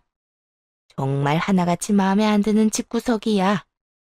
어이가 없어서 울고 있는 애를 달래며 시모를 멍하니 쳐다봤어요. 시모는 아랑곳하지 않고 세탁기까지 뒤지고 오더니 저한테 소리를 빽 질렀어요. 집에서 쳐놀면서 집안일도 안 하고 세탁물이 다 밀려 있잖아. 도대체 이게 며칠치 밀린 거야? 넌 우리 아들 빨래보다 네 자식 빨래가 소중해? 너 같은 것 때문에 우리 아들이 손해보는 거야. 네 엄마가 나한테 따박따박 따질 때부터 내가 알아봤어. 그 나물에 그 밥이지. 목소리가 커서 남자를 아주 잡게 생겼더니 네가 아주 똑같이 하는구나. 어머님, 갑자기 집에 오셔서 이러시는 거 너무하는 거 아닌가요?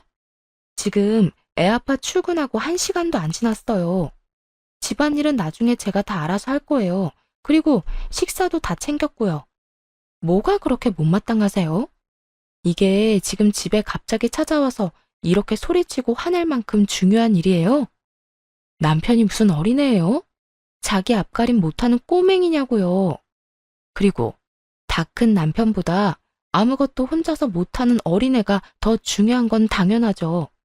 대체 왜 여기 오셔서 사람 혼을 이렇게 쏙 빼놔요? 큰맘 먹고 대꾸했더니 오히려 시모가 더 큰 소리로 화를 내더군요. 네가 감히 나한테 두 눈 똑바로 뜨고 달려들어? 왜 왔냐고? 네가 애 낳고 시댁에 와보지도 않으니 내가 온 거 아니냐? 애 키우는 게 유세야? 망할 것 같으니라고. 옛날 같으면 넌 당장 소박 맞고 쫓겨났어. 어디 시어미한테 두 눈 똑바로 뜨고 말댔구야? 결혼시켜준 것만으로도 감지덕지하지는 못할 망정 아예 이 시어머니를 꽂아놓은 보리자루 취급을 해? 사람들이 뭐라고 수군대는 줄 알아? 며느리가 못돼 먹어서 애 낳고 시댁에 얼굴 한번 안 비춘다고 난리더라. 내가 그런 소리 듣고 가만히 있을 수가 있어야지. 며느리가 제 노릇을 못하면 혼을 내서 고쳐줘야지 별 수 있어. 마음에 안 든다 말은 했지만 이렇게까지 별로였던 적도 없어. 이쁜 구석이라고는 눈꼽만큼도 없으니 집안에 여자 하나 잘못 들였다가 내가 이게 무슨 고생이야? 고생은 지금 어머님이 사서 하고 계시네요. 여태까지 했던 것처럼 관심 끊고 사세요. 남들이 뭐라고 하건 저희 애한테 정 안 주신다면서요. 계속 그렇게 사시지 뭐 하러 와서 짜증만 내시는 거예요? 당장 나가세요. 애 우는 거 안 보여요? 그러자 시모가 아주 벼르고 있었다는 듯 말했어요. 네가 시댁에 올 때까지 이럴 거야. 네가 이기나 내가 이기나 어디 한번 해보자. 그 뒤로 시모는 매번 현관문을 열고 집에 들어왔어요. 비밀번호를 바꿔도 남편이 알려주는 바람에 소용도 없었죠. 그런 시모 때문에 정신과까지 다닐 정도로 정신이 피폐해지고 있었어요. 그런데도 남편은 남편대로 매일 저녁 화만 내기 일쑤였고요. 너희 아버지 회사 진짜 너무한 거 아니야? 어떻게 융통성이라고는 조금도 없어. 사실 친오빠도 남편과 비슷한 하소연을 하긴 했는데요. 친오빠는 남편 일머리가 없어도 너무 없다고 말했고, 남편은 회사가 너무 빡빡하다고 끊임없이 투덜거렸죠. 회사에서 맨날 깨지고 오던 남편은 결국 퇴사 이야기까지 꺼내더군요. 욕 같은 회사. 나가고 싶어도 너 때문에 못 나가. 진짜 열받아 죽겠어. 오빠가 일 못하는 게 왜 내 탓이야? 회사 들어갈 때 오빠 뭐라고 했어? 나한테 고맙다고 잘하겠다고 했지. 밥을 다 차려줬는데 내가 떠다 먹여주기까지 해야 해? 알아서 인정받을 행동을 좀 해. 매번 바보 같은 짓 하다가 걸려서 혼나지 말고. 오빠가 뭐가 모자란 건지, 왜 혼나는지 좀 생각을 해. 여러 사람의 이야기를 들어보면 결국 남편의 잘못이었어요. 아직 미숙하다고 커버해주는 것도 한계가 있었고요. 입사한 지 1년이 넘었는데 여전히 미숙하다면 그건 일을 못하는 거죠. 남편과 싸우는데 순간 이 생각이 들더군요. 아이를 아빠 없이 크게 하기 싫어서 이 혼인을 유지하는데 남편 놈과 시모의 행동을 지켜보니 그게 중요한 게 아닌 것 같다고요. 아이가 얼마나 큰 사랑을 받는지가 더 중요한 거라고요. 굳이 이런 결혼 생활을 유지해서 아이에게 스트레스를 줄 필요가 있겠나 싶더라고요. 그때 이혼에 대한 결심이 섰어요. 그리고 친정엄마에게 솔직하게 이야기를 했죠. 이혼을 해야 할 것 같다고, 이런 식이면 진짜 답이 안 나온다고. 그러면서 시모가 매번 연락도 없이 불쑥 우리 집에 찾아온다는 이야기도 했어요. 그랬더니 친정엄마가 남편이 출근한 후 우리 집에 와 계시겠다고 하셨고요. 정확히 3일 후 역시나 시모가 또 연락도 없이 찾아왔더군요. 저는 안방에서 수유 중이었고 친정엄마는 부엌에서 음식을 만들고 계셨어요. 엄마가 베란다로 식자재 찾으러 나간 사이 시모가 들어오더니 또 막말을 해댔어요. 넌 시어머니가 왔는데 나와보지도 않아? 발목 부러졌어? 남의 귀한 아들 발목 붙들어서 결혼한 주제 뭐가 잘라서 몰뚱이 쳐다보기만 해. 그리고 너 지금 나랑 뭐 하자는 거야? 내가 그렇게 이야기를 하고 갔으면 우리 집에 애 데리고 찾아와야 하는 거 아니냐? 목에 힘 뻣뻣하게 주고 서 있으면 겁이라도 먹을 것 같아? 내 아들 앞길이나 막은 꽃뱀 같은 년. 어떻게 애를 낳아도 꼭 자기랑 똑같은 걸 낳나 몰라. 정을 줄여야 줄 수도 없게 말이야. 시모가 그렇게 말하고 돌아서는데 그 뒤로 다가온 친정엄마가 시모에게 물을 확 끼얹어 버리더군요. 아이, 이게 뭐야? 아니, 사부인이 왜 여기에? 나가. 당장 나가, 이 미친 여팻네야. 감히 내 딸한테 그딴 소리를 짓거려? 설마 우리 딸 임신 중에도 그런 정신 나간 소리 해댄 건 아니지? 그랬으면 나 당신 절대로 용서 못해. 나가. 당장 나가. 내가 여기서 왜 나가요?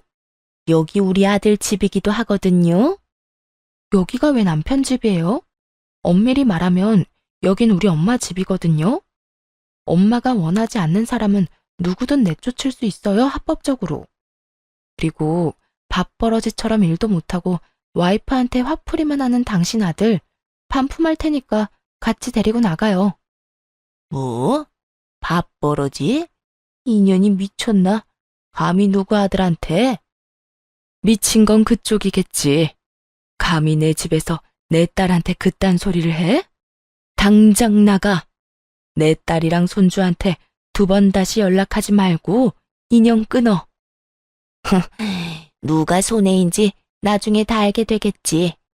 어차피 이혼할 거 결혼은 왜 했대? 귀한 내 새끼 이름에 흠집만 냈잖아. 화가 머리끝까지 난 친정엄마는 문을 쾅 닫아버리고 친정아버지에게 전화했어요. 남편을 지금 당장 집으로 보내라고 말이죠. 엄마의 목소리가 심상치 않음을 느낀 아버지가 남편을 바로 집으로 보내줬어요. 남편 놈은 집에 있는 친정엄마를 보고 깜짝 놀라더군요. 당신 어머니 오늘도 한바탕 하고 가셨어. 나 더 이상은 이렇게 못 살아. 나 때문에 퇴사 못한다고 했지? 이혼해줄게.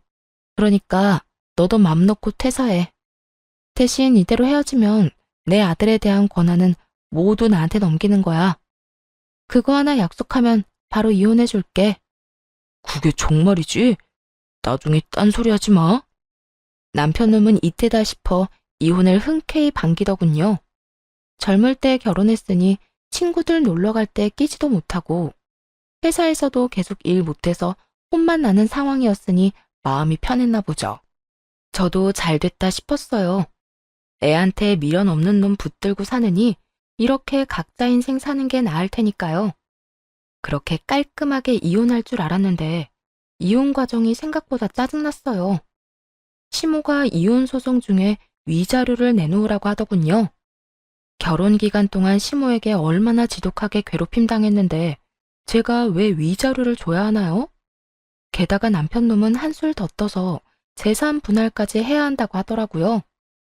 웃기지도 않아서 시모가 집에 찾아와서 절 욕하고 무시하는 홈캠 영상 제출했죠. 또 저에게 보낸 문자 메시지들까지도요. 괴롭힘을 당한 건 저인데 위자료를 받아도 제가 받아야 하잖아요. 그랬더니 시모가 연락을 해오더군요. 너 지금 나 협박하는 거니? 증거자료 제출한 거 보니까 아주 나 보내려고 벼르고 있었나 보네. 위자료 요구하는 게 너무 어이없어서요. 그리고 아주머니가 한 짓은 아주머니가 잘 알 거 아니에요. 앞으로 또 위자료나 재산 분할 같은 정신 나간 소리 하면 그냥 안 넘어가요. 그거 원본도 다 따로 있어요. 친목 모임도 많이 다니시던데 다른 사람들이 알면 어떻게 될까요? 아주머니랑 다시는 상종 안 할지도 모르죠. 그러자 시모가 욕을 푸짐하게 한판 하더니 전화를 뚝 끊어버렸어요. 더 이상 위자료나 재산 분할 이야기도 없었죠. 그 증거들 덕분에 저는 위자료를 받을 수 있었어요. 시모에게 위자료를 청구해뒀었거든요. 그렇게 무사히 이혼을 하게 됐어요. 시댁에서는 저의 아들에 대한 권리도 다 포기했죠. 시모가 변호사한테 했다는 말이 참 웃긴데 그 아이가 자기 손주인지 의심된대요. 친정엄마는 친자 검사라도 하자며 소리쳤지만 저는 그러지 말자고 했어요. 그래봐야 나중에 저들이 애 데리고 갈 빌미만 준다고요. 차라리 남의 애라고 믿도록 놔두는 게 나을 것 같았어요. 어차피 저만 결백하면 될 일이니까요. 그리고 이혼할 사이인데 저딴 놈 자식이라는 걸 굳이 확인해 봐야 아들에게 좋은 게 있을 것 같지도 않았고요. 그런데 이혼 후에 동네 커뮤니티에 묘한 소문이 돌았어요. 저와 제 친정엄마에 대한 욕이었죠. 너 요즘 괜찮아? 네 딸이랑 헤어진 남자 엄마 있잖아. 왜 그 친목 모임에서 유명한 그 여자. 그 여자가 너랑 네 딸 욕하고 다녀.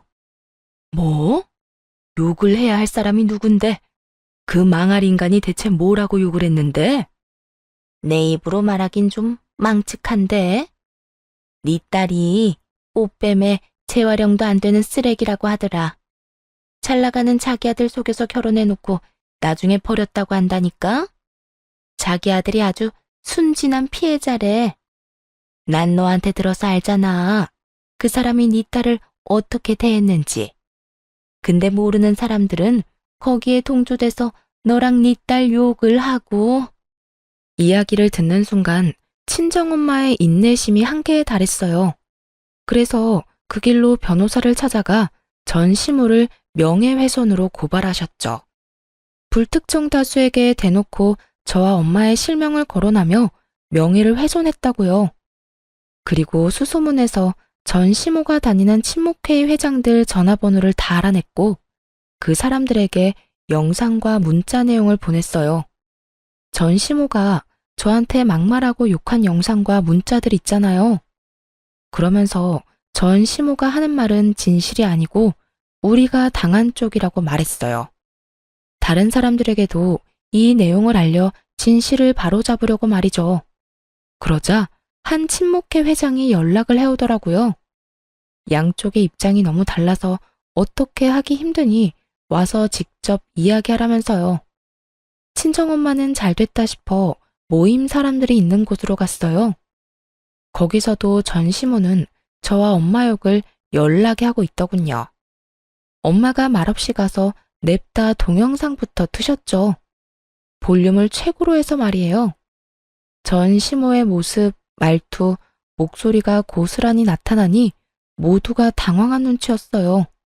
전 시모가 영상을 끄려고 달려드는데 엄마가 그런 시모 머리채를 잡고 소리쳤어요. 어린애 꼬드겨서 임신시킨 천하의 나쁜 놈이 네 아들이잖아. 괘씸한 놈, 집도 마련해주고 취업까지 시켜줬는데 은혜를 원수로 갚아?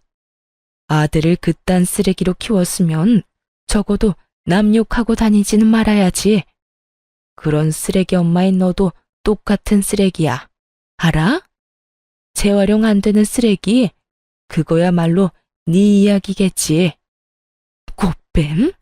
내 딸 꼬셔서 집이랑 직장까지 다 가져간 네 제비새끼 아들놈 이야기겠지. 내 딸이 얻은 거라곤 정신적인 충격이랑 이혼녀 타이틀뿐이야. 며느리를 쥐잡듯이 잡아서 정신과까지 가도록 만들고 뒤에서 이렇게 또 수군거려? 오늘 잘 만났다. 내가 이 옆에 내 정신머리를 뜯어 고쳐버릴 테니까. 순식간에 모임 장소는 아수라장이 됐죠. 전 시모가 한 짓이 다 들통나자 모임 사람들이 너나 할 것 없이 욕하더군요. 어머, 저런 말을 해놓고 자기가 피해자라면서 하소연한 거예요? 소름 끼친다 정말. 회장님, 저런 사람을 우리 친목회에 넣어줘야 해요.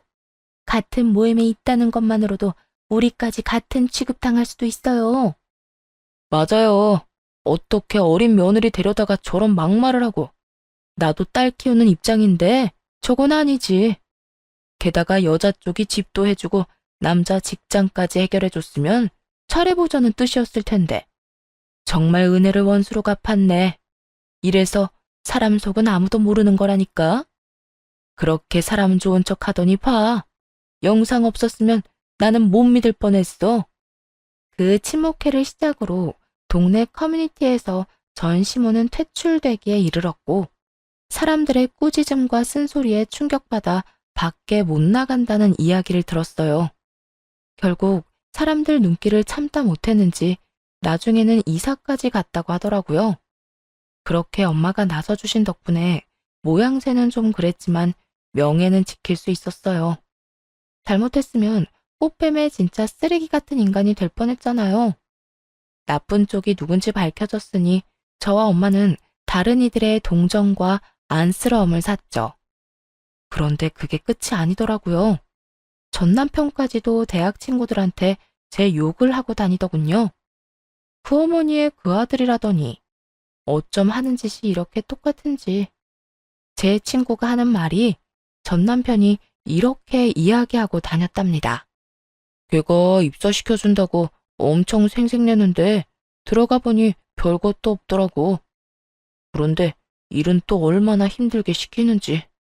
그래놓고 이혼하자니까 강제로 퇴사시키는 거 있지?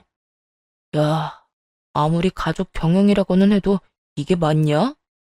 그 이야기 전해 들은 오빠가 전 남편을 직접 찾아가서 대놓고 말했대요. 마누라 덕에 일 못하는 거 취직시켜줬더니 사고만 치고 은혜를 원수로 갚은 놈이 할 말이 그렇게 많아? 오냐, 꼬우면 실력으로 어디 더 좋은 데 입사해봐. 네가 인턴 기간도 다 못 채우고 해고당한다는데 내 손가락을 건다. 이 정신 나간 놈아, 앞으로 헛소리하는 거 또 들리기만 해라. 그렇게 된통 혼나고 전 남편 놈도 전 시모처럼 잠잠해졌죠. 이사를 간 전 시모 따라 전 남편 놈도 생활권이 옮겨졌는지 한동안 아주 조용하더군요. 이혼 후 처음으로 평온함을 맛봤어요. 살고 있던 신혼집을 엄마께 반납하고 친정집에 다시 들어가서 살았죠. 아이를 키우면서 부모님 도움도 많이 받았고 아버지 도움으로 대학까지 무사히 졸업할 수 있었고요. 졸업 후에는 아버지 회사에 입사해서 일하며 진짜 열심히 살았어요. 애 키우며 돈도 벌고 부모님한테 효도도 하고 신세도 지고. 그런데 일한 지 3년쯤 되었을 때였나? 정말 뜬금없는 손님이 찾아왔어요. 바로 전 시모와 전 남편이었어요. 사무실에 앉아있던 저를 알아본 전 시모가 갑자기 다가와 친근한 척 말을 걸더군요. 어머, 오랜만에 보네. 이제 여기서 일하는 거야?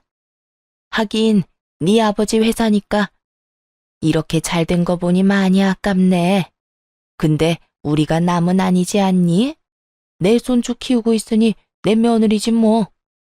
그 헛소리를 듣는데 어이가 없었어요. 급히 핸드폰으로 친정아버지와 오빠를 불렀죠.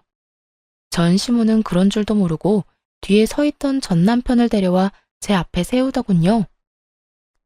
인사 좀 해. 그렇게 몰뚱하게 남처럼 서서 보지 말고. 너는 어떻게 된 애가 편한 게 하나도 없니? 남처럼 있는 게 아니라 진짜 남이죠. 이혼하고 서류에 도장 찍어서 완전 남이 됐는데 왜 갑자기 이러나 싶었어요.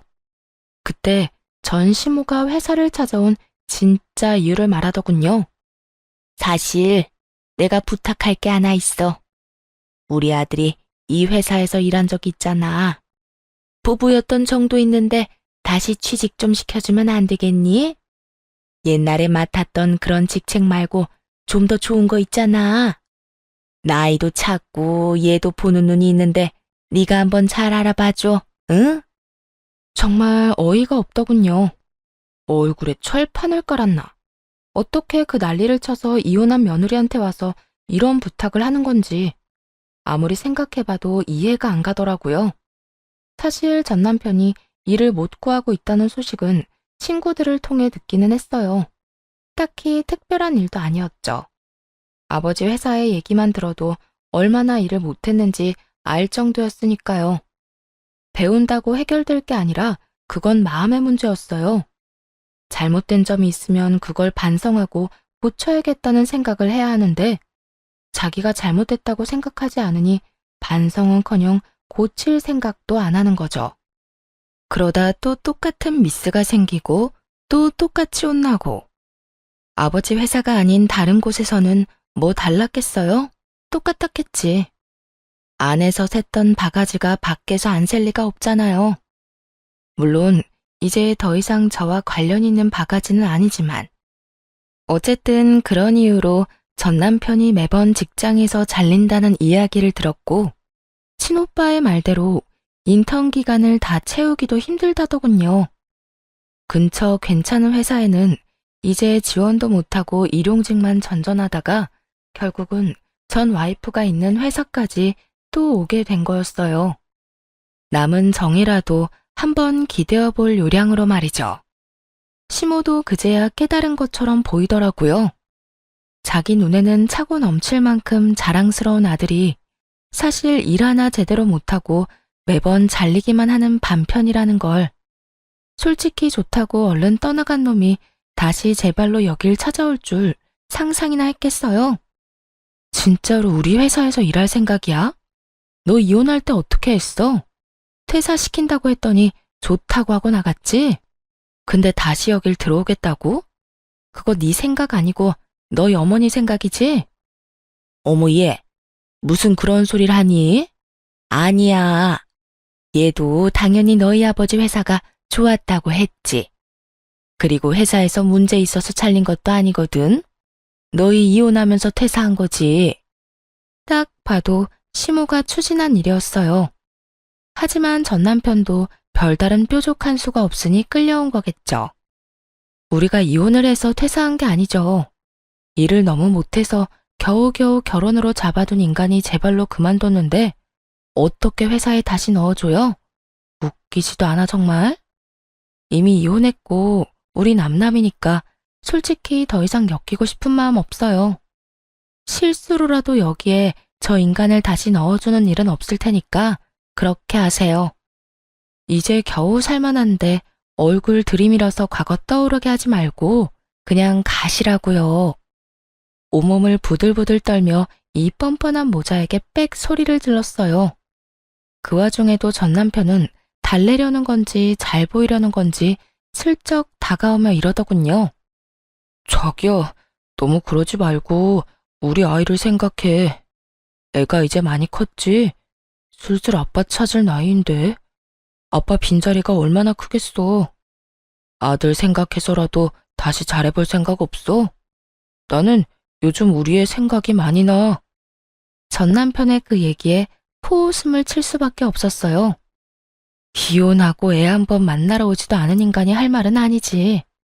네가 진짜 애를 생각했으면 몇 번은 찾아왔어야 되는 거 아니야? 적어도 한 번은 찾아왔었어야지. 근데 너 이혼하고 나가서 뒤도 안 돌아보더라. 하긴 오히려 그래서 편했어. 네가 내 새끼한테 정 없는 거 확실히 알게 돼서 나도 너한테 정떼기 참 쉬웠거든. 어머, 오해하지 마. 우리 아들이 손주 안 보고 싶어 한 거 아니야. 이혼했는데 만나서 좋을 거 뭐 있니? 다 참은 거지. 미련하게 보일지 몰라도 우리 아들 순정파야. 너 못 잊어서 여태 다른 사람도 안 만나고. 안 만난 게 아니라 못 만난 거겠죠. 그 나이 먹고 일자리 없이 빈둥거리는데 어떤 여자가 좋아하겠어요? 개소리를 참 돌려서 잘도 말하네요. 그런다고 당신 아들이 좋은 사람으로 포장될 것처럼 보이나 본데 그거 착각이에요. 당신 아들이야말로 최악 중에 최악인 인간이죠. 일은 못하는 주제에 눈만 높아서 가리는 것만 많고 자기의 책임지지도 않은 채 다 때려치우고 떨어져 나간 등신 같은 인간. 와이프가 자기 어머니한테 무슨 막말 듣는지 하나부터 열까지 다 알고 있었으면서 도와주기는커녕 자기 연민에만 빠져서 마누라 정신과나 다니게 만든 놈. 그런 쓰레기가 네 자식이라고. 야, 너 말이 너무 심하잖아. 아무리 이혼했다고 해도 어떻게 사람을 그런 식으로 말해? 이혼을 해서 그렇게 말한 게 아니라 네가 진짜 그딴 인간인 게 문제야. 그런 주제에 감히 내 아이 이야기를 꺼내? 네 어머니가 한 말 기억 안 나? 누구인지도 모르는 애라잖아. 걔 네 애 아니라고 생각하고 키웠어. 더 솔직하게 말해볼까? 그냥 네 애가 아니었으면 좋겠다고. 너 같은 아빠를 둔 내 아들이 너무 불쌍해서 겨우 아빠 없이도 괜찮게 만들었는데 이렇게 다시 찾아와서 아이를 건드려? 그냥 이대로 아빠 없이 자라는 게 훨씬 나아. 정규직 가지고 싶어서 나한테 이러는 것까진 봐줄게. 하지만 경고하는데 너 내 아들한테 헛바람 불어넣기만 해봐. 이 지역에 발도 못 붙이게 해줄 거니까. 그렇게 두 사람과 다투는 도중에 친정아버지와 오빠가 헐레벌떡 도착했어요. 그리고 제가 한 이야기를 듣더니 무시무시한 표정으로 두 사람에게 말했죠. 저게 다 맞는 이야기지? 이 옆엔 내가 어디라고 여기 와서 또 행패야? 행패는 누가 행패를 부렸다고 그래요? 그냥 며느리랑 이야기 좀 하고 싶어서 온 건데. 며느리? 이 할망구가 정신이 나갔나? 누가 당신 며느리야? 이 아이는 이제 누구 며느리도 아니고 그냥 내 딸이야. 욕을 하고 무시하고 사람을 정신적으로 완전 몰아넣더니 이제 와서 뭐? 며느리? 기어의 아버지 표정이 완전 험악해져 버렸죠. 하긴 딸 가진 아버지 마음이 이 상황에 좋을 수가 없잖아요. 아니, 내 손주 키우고 있으면 내 며느리죠. 어떻게 천륜을 끊어요? 언제는 그 손주가 누구 애인지 모른다면서? 본인이 했던 말도 기억 안 나는가 보네. 그 천륜을 끄는 게 당신이야. 당장 내 회사에서 나가요. 아니면 지금 당장 경찰 불러서 끌어낼 테니까. 아니, 대체 언제적에 했던 말을 아직도 가슴에 담아두고 있어요? 다짜고짜 경찰은 또 왜 부른대요? 사람 말은 좀 듣고. 나는 당신들 같은 인간 이하 것들한테 들을 말 하나도 없어. 그러니까 좋은 말로 할 때 직접 두 발로 나가는 게 좋을 거야. 내 딸 눈에 피눈물 나게 만든 놈들 곱게 보내주는 것만 해도 잘 참고 있는 거니까 할망구가 아끼는 저 자식 다리 몽둥이를 부러뜨리기 전에 당장 꺼지라고. 결국 성난 아버지의 포효에 두 사람은 도망치듯 떠나갔죠. 그 뒤로 저를 찾아온 적은 단 한 번도 없었어요. 다음에는 아버지의 분노를 정통으로 맞아 정말 다리가 부러질지도 모를 테니까요. 정말 마지막까지 최악인 사람들이었어요. 얼굴에 철판을 저렇게 까는 것도 쉽지 않은데 말이죠. 새삼 저런 인간들이랑 연을 끊어 참 다행이라는 생각이 들더군요. 비록 한순간의 실수로 인해 힘든 시간을 보내야 하기는 했지만 그래도 아예 모든 것이 헛되었다고만 생각하진 않아요. 눈에 넣어도 아프지 않은 아들도 얻었고 가족들 간의 정도 전보다 더 끈끈해졌거든요. 비록 아빠의 자리가 비어있긴 하지만 그만큼 사랑을 몇 배로 더 주며 아들과 둘이서 즐겁게 살아가 보려고 합니다. 글을 쓰다 보니 좀 길어졌네요. 긴 글 읽어주셔서 감사하고 모두 행복한 하루 보내시길 바래요.